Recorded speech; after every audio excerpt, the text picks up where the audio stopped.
What's up, everybody? It's your friend Ricky J. Alvarez here, Ricky the Realtor of Boulevard Real Estate and Alvarez and Associates, and welcome back. Thank you so much for joining us, for supporting us. We appreciate you all very, very much. This is now episode number 50, 50 of Raw and Uncut Real Estate. Huge milestone. Thank you to everybody for tuning in, and ultimately, just want to just give you guys some information, some insight to the market, so you guys are better equipped, more educated, or better educated to go out and make the best decision out there in real estate. So whether you're working with us or not, it'll be our pleasure to serve you, point you in the right direction, give you a referral, connect you with an amazing realtor, lender, professional, etc., to make sure that we are doing everything we can to get you the house of your dreams. So today we're going to be talking about highest and best use, everybody. So now more than ever, homes are not just homes. As we know, they have converted and been places of worship, places to exercise, to entertain. A home is much more than it was because of COVID. We have now realized the importance of having a home, having space, having extra space, having a backyard, being near recreational activities, transportation, etc., etc.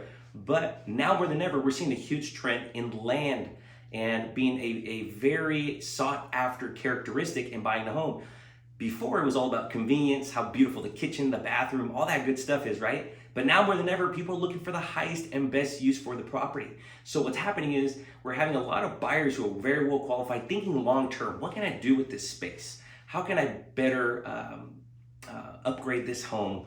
More than anything, just looking at highest and best use. So we are seeing a huge demand in purchasing and ultimately buying homes, right? But in addition to an extra level of that is the fact of the matter is that we are seeing buyers really go after lots that are a lot larger for the long term, having extra space, building, expanding, all those great things. So we're gonna just make sure to let you know that you're conscious about that when you're going in and writing an offer, and ultimately when you're strategizing with your realtor. So when you're out there looking, if you see a beautiful home and you see that lot, people are thinking long term. What can they build here? What can they do in the long term owning this property? So without further ado, we want to thank you again for joining us. We appreciate you all very much. This was Raw and Uncut Real Estate episode number 50. We're talking about highest and best use for the property and how that's playing into the demand and also the offers and ultimately how you could just be a little bit more educated when you're going into it. Just kind of have that thought process as well.